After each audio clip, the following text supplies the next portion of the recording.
मेला घूमे में जाऊं जो ना ढेर सारा तमाम गीत के आप सब बहुत सारा प्यार आशीर्वाद देने। हाँ एक और गीत रहे, अभी छठ भी चला था एगो गीत रहे।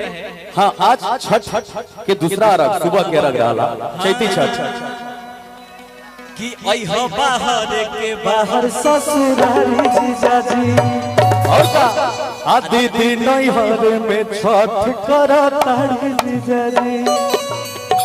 छठ आज राजा। हाँ भाई और हम चाहता नहीं राजा भैया क्या फोटो लेंगे? गाली ठीक फोटो ले लिए। अच्छा ले ली वहीं से ले लीजिए। हम राजा भैया चाहता नहीं कि एक बार डांस कर लिया होगा रिकॉर्डिंग गाना बजा के माई के भक्ति गीत बजा के तने सब लोग डांस कर लिया हो।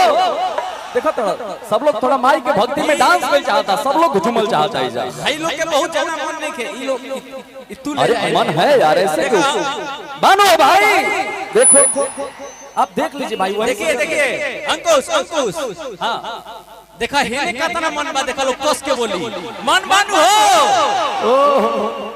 इधर भी मन है भाई ऐसे देख इधर जोश कितना है वो दिखाते हैं तुमको। एगो जयकारा बोला तो नहीं बोलिएगा तक है ना पटा जा प्रेम से बोला तारा चंडी मैया की।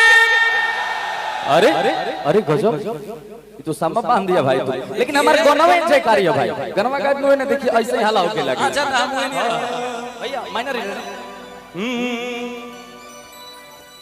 कि मेला घूमे आई अब की बात ये जीजू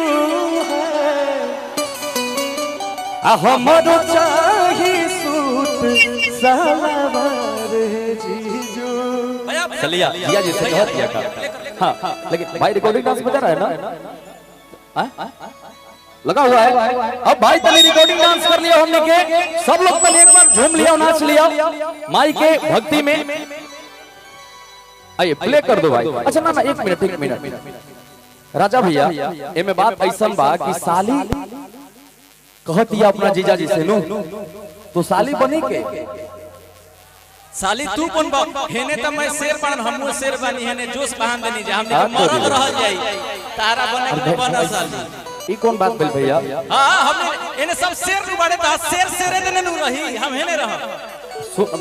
अभी पार्टी नहीं के बाटे के भाई हम ई कहता नहीं कि जोन तू गाना गले बड़ा के हम के मेला में घुमा दा ए जीजा के भाई तो आखिर में जीजा जी के कही तुम बन जाओ ना साली बन जाओ। हम साली कैसे बन जाए भाई? हम जीजा जी ऑलरेडी बन चुकल बानी तो हम साली बन जाएंगे। चलो भाई के लिए साली बन जाते हैं। एगो कोई गम छीन दे लो ओ दे डालो कोनो एगो डालो आओ भाई। हेलो राजा भैया 2 मिनट काटी चलो हम तो हर साली बन जाता नहीं एक गनवा में ठीक बा। लेकिन भाई अगर अच्छा लगे तो सारा लोग के झूमे के बाद नाचे के बाद सबके डांस करे के बाद ठीक नो। अब हम और राजा भैया साली की भूमिका में हम तो नहीं हो जाता नहीं। एक भाई अपने भाई के लिए कुछ भी हो सकता है ठीक ना। आइए तनी गाना बजा दो।